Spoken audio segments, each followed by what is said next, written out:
사랑과 행복은 관계에서부터 옵니다. 상대가 나를 아무리 사랑한다고 하더라도 내가 싫으면 싫은 거지요. 아무리 화려하고 멋진 삶을 살아간다고 하더라도 관계가 잘못되어 있으면 사랑과 행복을 누릴 수 없습니다. 우리가 하나님을 사랑하고 그 사랑 안에서 행복을 누리기 위해서는 하나님과 올바른 관계로 살아가는 것이 중요해요. 그 관계는 하나님께서 규정을 하기 때문에 우리가 하나님을 아무리 열심히 섬긴다고 하더라도 우리의 힘과 능력으로 그런다고 하더라도 올바른 관계와 올바로 알아가는 것이 중요해요. 공격용 미사일을 정확한 좌표에 가서 폭발하는 것이 목적인데 그 미사일을 만들기 위해서는 공중에서 폭발하기도 하고 폭발하지 않고 엉뚱한 곳에 떨어지기도 하는 수많은 실수와 실패를 경험하면서 미사일이 만들어집니다. 그 과정이 있어야지만이 정확한 좌표에 가서 폭발하는 미사일을 만들 수 있게 됩니다.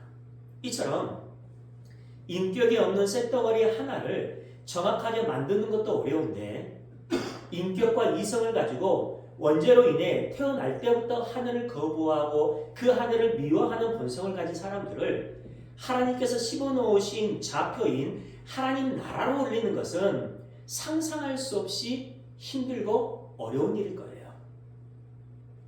여러분은 성도인 우리가 세상과 역사와 인생을 살아가야 하는 가장 중요한 이유가 무엇이라고 생각하십니까? 성도인 우리가 이 땅을 살아가야 하는 이유와 목적을 성경은 뭐라고 진술하고 있을까요? 다른 말로 창세전부터 구원받은 우리가 하나님 나라에 있지 않고 세상에 있는 이유가 무엇일까요? 하나님과의 관계가 화목한 자로 회복되어서 하나님 나라에 들어가기 위해 이 역사를 살아가고 있는 것입니다. 그 하나님의 목적 안에서 하나님 나라라는 정확한 좌표를 향해 살아갈 수 있는 유일한 방법은 하나님의 예정과 작전 안에서 살아가는 것인데 그 삶은 하나님과의 올바른 관계 안에서 이루어지게 됩니다.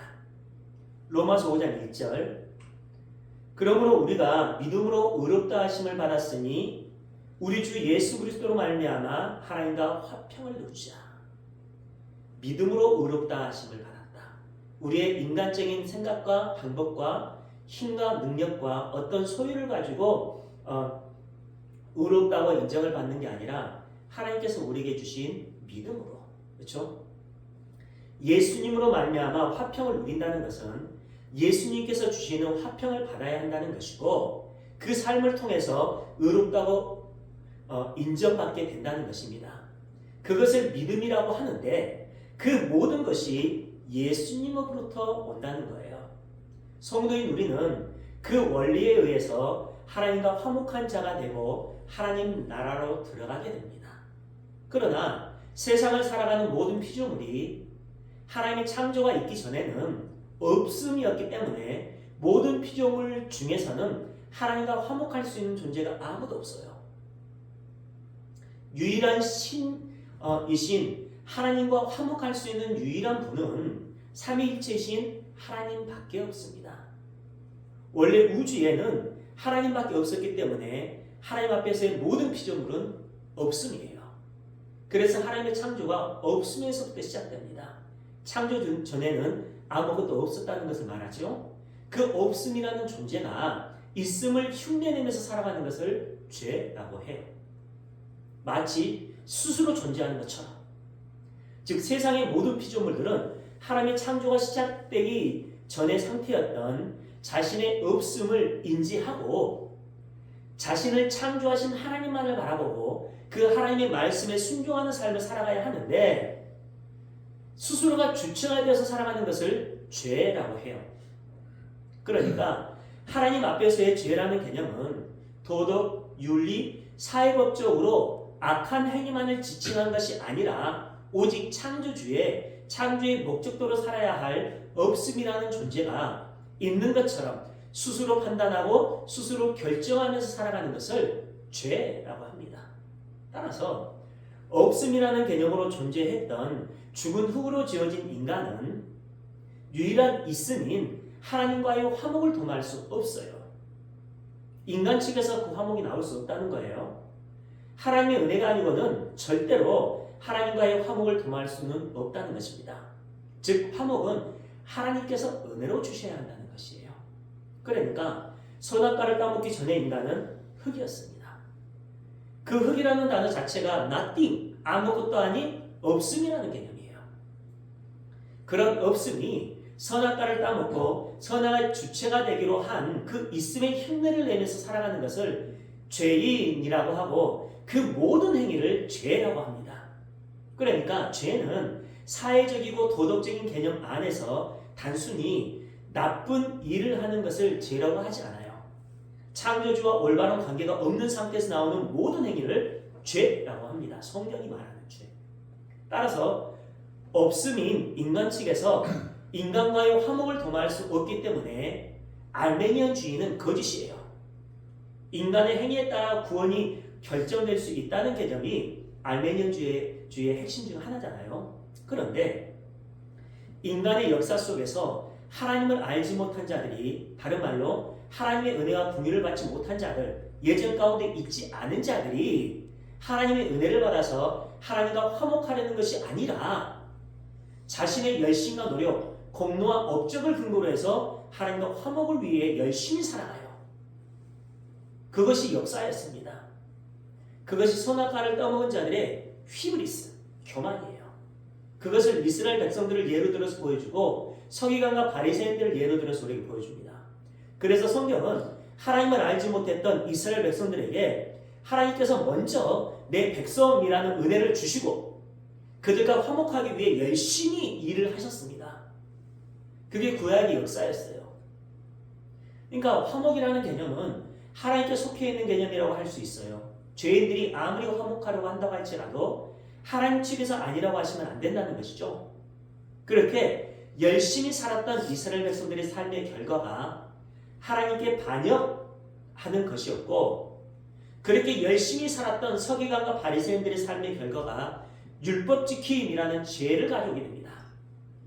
원래 율법 지킴이라는 것은 좋은 것인데, 원래는 좋은 것이에요. 그런데 하나님의 의도대로 하나님의 은혜에 의해서 지키려는 것이 아니라 인간의 힘과 능력과 열심으로 지키려는 것이 죄라는 겁니다. 서기관은 모세의 율법, 구약의 성경을 연구하는 전문가들이었어요. 그리고 그들의 주된 활동은 연구에 전념하는 것이었습니다. 그 서기관들의 기능은 세 가지였어요. 먼저는 율법을 보존해야 합니다.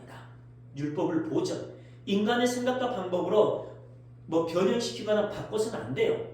하나님께서 주신 그대로 보존을 해야 돼요. 그리고 율법을 가르치는 일을 하는 사람들이 서기관입니다. 즉 율법을 변경 없이 정확하게 보존해서 가르쳐야 해요. 세 번째는 사내들인에 의해서 재판관으로 율법의 집행을 의뢰받았기 때문에 율법사, 법률사라고 불리기도 했어요. 그러니까 법률사와 서기관은 동의어라고 할 수 있어요. 그들은 어느 순간부터 하나님의 도움 없이도 스스로 하나님의 율법을 지킬 만한 능력과 자격이 있다고 믿었습니다. 그리고 자기의 생각과 의지의 뜻대로 그 하나님의 율법을 바꿔서 하나님은 이렇게 요구했는데 우리는 이것보다 더 많이 지킬 수 있어요 라는 교만을 부리게 됐어요. 결국 그들의 삶은 선악과를 따먹은 인류의 교만으로 전락하고 말았습니다.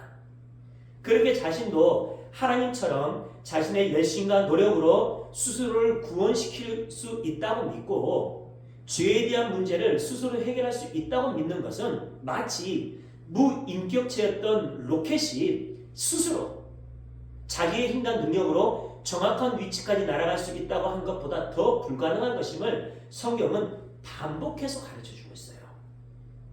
에베소서 2장 1절입니다. 그는 허물과 죄로 죽었던 너희를 살리셨도다.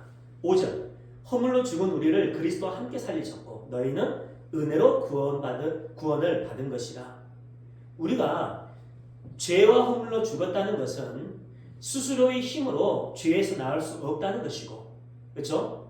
그렇게 죽었던 우리를 살렸다는 것은 스스로 그 사망에서 살아날 수 없다는 겁니다. 그렇게 사망 가운데 있었던 흑에게 영원히 목마르지 않는 생수이신 예수님을 보내주셔서 생명이 되도록 인도해 주셨기 때문에 그들은 자신을 살려주신 그 하나님의 영광만을 위해 존재해야 합니다. 그들이 성도고 그들이 교회예요.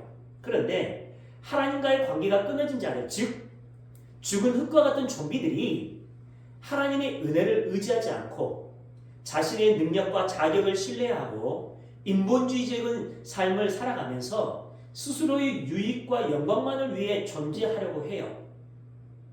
그것이 휘브리스 교만입니다. 그들의 사고의 중심에는 언제나 인본주의적인 인간이 주체가 되어서 그 삶을 리드해가고 있어요. 스스로가.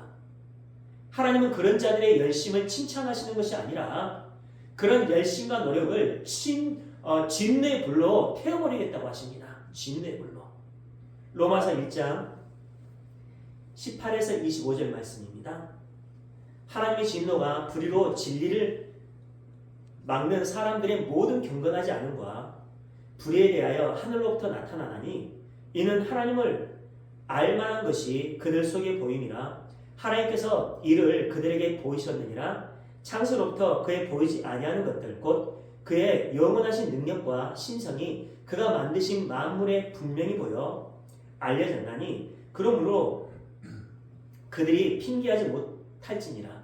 하나님을 알되 하나님을 영화롭게도 아니하며 감사하지도 아니하고 오히려 그 생각이 허망해지며 미련한 마음이 어두워졌나니 스스로 지혜 있다 하나 어리석게 되어 썩어지지 아니하는 하나님의 영광을 썩어진 사람과 새와 짐승과 기어다니는 동물 모양의 우상으로 바꾸었느니라. 그러므로 하나님께서 그들을 마음의 정욕대로 더러움에 내버려 두사 그들의 몸을 서로 욕되게 하셨으니 이는 그들이 하나님의 진리를 거짓 것으로 바꾸어 피조물을 조물주보다 더 경배하고 섬김이라. 주는 곧 영원히 찬송할 이시로다. 아멘. 인간은 인류의 역사 속에서 스스로 바벨탑을 쌓아서 하늘에 닿으려는 시도를 끊임없이 해옵니다.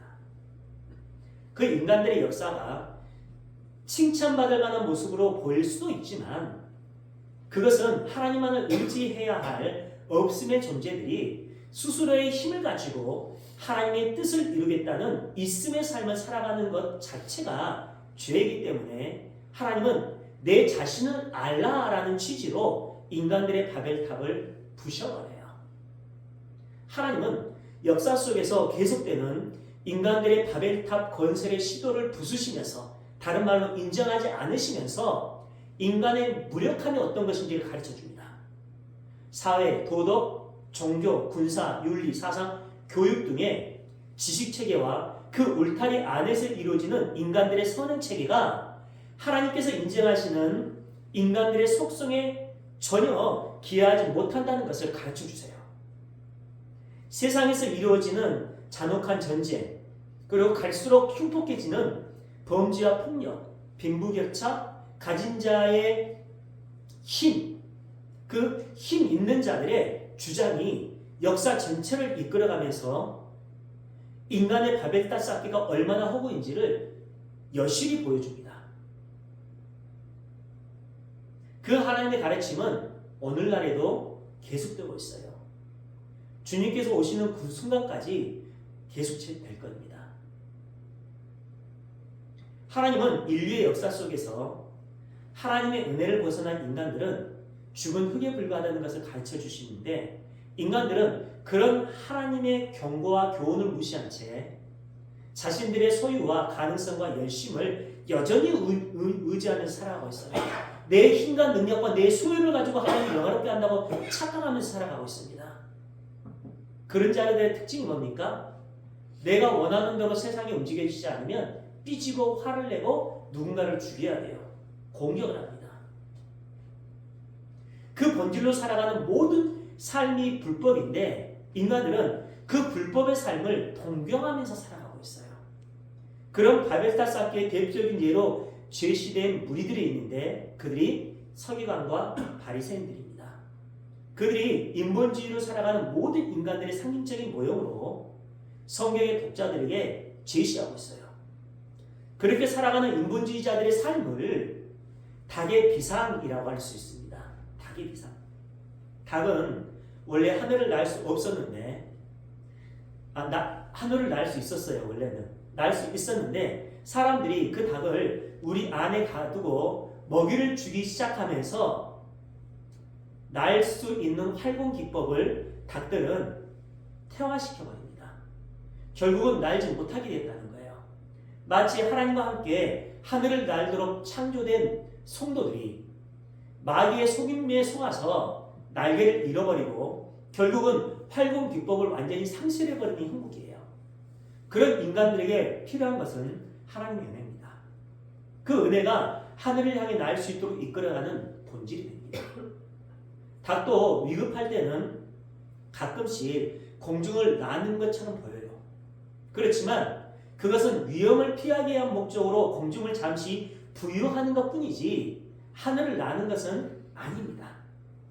성경에 나오는 바리새인들의 열심 있는 행위가 그 닭의 비상과 같은 삶인데 오늘날의 수많은 교회가 그 닭의 비상을 따라하면서 살아가는 현실이에요. 그 율법주의적인 행위를 통해 하나님 나라까지 날아갈 수 있다는 것으로 믿으면서 살아가고 있습니다. 그렇게 하나님께서 인정하시는 사랑의 그 어떤 모형으로 주시는 율법을 지키면서 그 삶이 하나님 나라에 들어갈 수 있는 본질인 것처럼 여기고 철저하게 지키면서 살아가고 있는 형국이에요. 그 바리새인들의 삶을 상징하는 닭들과 같은 그러한 삶은 잠깐씩 떠오르는 활공에 대한 만족을 채우고 인간들이 스스로 다시 땅으로 내려와서 모이를 쪄먹으면서 땅에만 집중하면서 살아가게 되는 게 오늘날의 현실입니다. 땅에 속한 삶을 살고 있다는 거예요. 수많은 사람들은 사탄이 땅에 던져준 먹이가 너무나 매력적이고 맛있어서 거기에 집중하면서 살아가느라 진짜 활용할 수 있는 능력을 상실해버립니다. 하나님과의 관계가 끊어져 버린다는 것을 의미합니다. 하나님 중심의 삶을 살아가지 않는다는 거예요. 지식적으로 아는데 삶의 본질 속에서는 그 땅에 속한 자의 삶을 살아가고 있다는 겁니다. 한번 곰곰이 생각해 보세요. 그런 사람들이 너무나 많아요.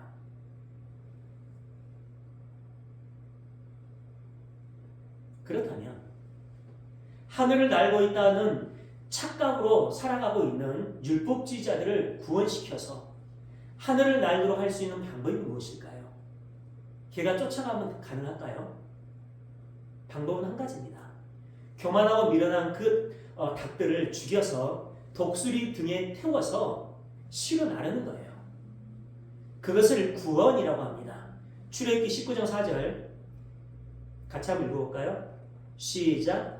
내가 애굽 사람에게 내가 어떻게 독수리 날개로 너희를 업어 내게로 인도하였음을 너희가 보았느냐. 이 말씀입니다. 이 말씀. 그런다고 해서 그 닭들의 우매한 날개짓은 전혀 무용한 것으로만 봐서는 아니에요. 안 돼요. 자신의 율법주의, 유대주의, 알메니언주의의 그 공허한 날개짓을 통해서 스스로의 힘으로 이루려고 하는 자아 실현과 자아 성취의 노력이 무용한 것임을 스스로 깨닫고 독수리의 날개 위에 올라야 하는 은혜의 필연성을 자각하게 돼요. 그게 성도의 삶입니다.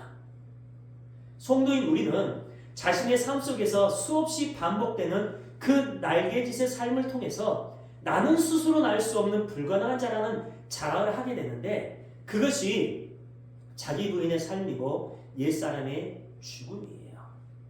그리고 자기 부인의 과정을 통해 예수님의 필연성이 그 마음에 각인됩니다. 그래서 어느 순간부터 내 힘과 능력으로 무엇인가를 하려는 것이 아니라 오직 나와 동행하시고 내 안에 계시는 예수님의 힘과 능력, 그분이 주시는 언약의 말씀 앞에 인생을 던지는 삶을 살아가게 됩니다. 그것을 성화의 삶이라고 하고 거룩의 삶이라고 합니다. 그것이 구약 성경과 신약 성경의 전체에 나오는 내러티브예요. 오늘 본문에 나오는 옛것과 새것의 비유가 그 전체에 대한 이야기를 하고 있는 비유입니다. 본문 51절 이 모든 것을 깨달았느냐 하시니 대답하되 그러하오이다. 주님께서 제자들에게 이 모든 것을 깨달았느냐라고 물어보시면서 오늘의 비유가 시작돼요. 결국 오늘 본문인 옛것과 새것의 비유는 마태복음 13장에 나오는 7가지의 비유 전체의 요약이라고 할 수 있어요. 그 7가지의 비유를 정리해 보시면 오늘의 비유를 쉽게 이해할 수 있다는 것이죠. 먼저 씨 뿌리는 자의 비유는 좋은 땅이 되자는 것이 아니라 우리는 길가밭, 들짝밭, 돌짝밭, 가시떨기에 밭일 수밖에 없지만 하나님의 미랄로 좋은 씨로 우리 마음에 심겨지는 예수님의 은혜로 우리가 30배, 60배, 100배의 열매를 맺는 자가 된다는 은혜의 메시지가 담겨져 있는 비유입니다. 두 번째로 알곡과 가라지의 비유는 심판의 주체가 되시는 예수님의 주권과 오래 참으시고 인내하시며 우리를 반드시 알곡으로 완성해내시는 예수님의 은혜가 그 비유의 핵심 메시지예요.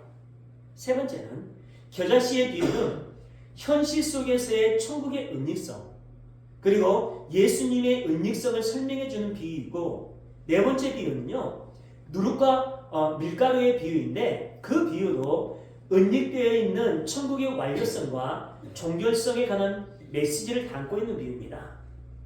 성도는 세상에서 겨자씨처럼 누룩처럼 훌륭한 성숙이나 성취를 열매로 내어놓지 못할 수도 있지만 그들에게 하나님에 의해 완료되고 종결된 하나님 나라가 들어가서 결국은 영원한 천국 백성의 신분이 그들에게 선물로 주어지게 된다는 사실을 그 비유들 속에서 우리에게 가르쳐주고 있습니다.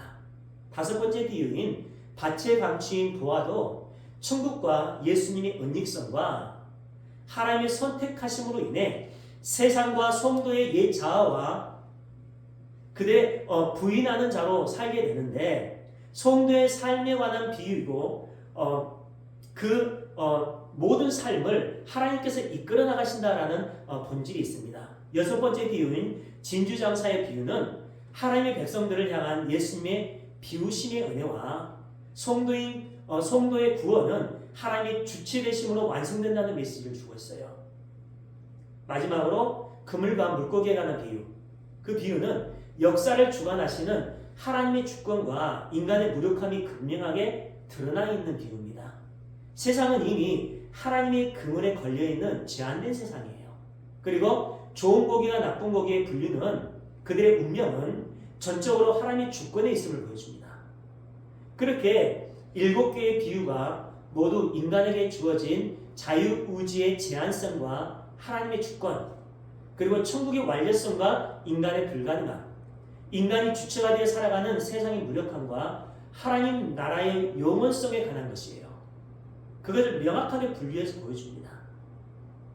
여러분은 이 모든 내용을 깨달았습니까? 주님께서 제자들에게 그 질문을 하고 계시는 거예요. 너희들은 이 모든 것을 깨달았니? 라고 질문합니다. 그 질문에 제자들이 그렇다 라고 대답을 해요. 예수님께서 마태복음 13장에 나오는 마지막 비유로 결론을 내주십니다. 본문 52절입니다. 같이 읽어볼까요? 시작. 예수께서 이르시되 그러므로 천국의 제자된 서기관마다 마치 새 것과 옛 것을 그 곳간에서 내오는 집 주인과 같으니 예수님께서 제자들에게 공고하고 계십니다. 너희는 이 모든 것을 깨달았니? 그렇다면 이런 사람이 되어야 한다는 것이 이 비유의 메시지예요. 너희가 이 비유들을 모두 깨달았다면 너희들이 물들어 살아가고 있는 구약의 유대주의라는 사상이 얼마나 위험한 것인지를 알아야 한다는 말씀이에요. 그래서 새 것과 옛 것이 함께 등장하고 있는 것입니다. 그러니까 이 비유는 성경의 독자들인 성도는 성경을 어떻게 봐야 하는가에 대한 가르침이에요. 그런 해석에 대한 중요한 키가 천국의 제자된 서기관이라는 어구입니다. 사실 우리는 지금까지 서기관 하면 나쁜 사람으로만 규정하고 있었잖아요. 근데 서기관은요, 구약, 즉 율법을 전문적으로 연구하고 가르치는 사람들을 말해요. 그들을 유대교의 서기관이라고 하는데 예수님은 그와 대조하여 천국의 제자된 서기관이라는 어구를 사용하고 있습니다. 성경을 연구하는 자들인 서기관의 직분을 비유로 들어서 하나님 나라의 백성인 성도는 성경을 어떻게 이해하고 전해야 하는지를 말씀하고 계시는 거예요. 그런데 천국의 서기관, 즉 성경과 역사를 올바로 이해하고 전해야 하는 성도는 새것과 옛것을 곳간에서 내어오는 집주인과 같다라고 얘기를 합니다. 새것만으로도 안 되고 옛것만으로도 안 된다는 거예요. 새것과 옛것이 상호 보완하여 완성된 하나의 메시지가 되는 것이기 때문에 새것과 옛것이 함께 곳간에서 나와야 한다라는 말씀이에요. 사랑하는 제자들아, 너희들은 그 새것과 옛것이 의미하는 것을 명확하게 알고 그 진의를 전하는 자가 되어야 한단다. 그래야지 천국의 서기관의 역할을 할 수 있는 것이란다. 이 말씀은 마태복음 28장에서 기록된 지상대 명령과 상통하는 말씀입니다. 제자들이 땅끝까지 이르러 가르치고 전해야 할 것이 무엇인지에 대한 정의라고 할 수 있어요. 그러면 새 것이 무엇이고 옛 것이 무엇인지를 우리가 알아야지만이 이 비유에서 주님께서 우리에게 말씀하신 바가 무엇인지를 명확히 알 수 있잖아요. 그렇죠? 그렇다면 그 옛 것이 무엇일까요? 다음 주에 나누도록 하겠습니다. 기도드리겠습니다.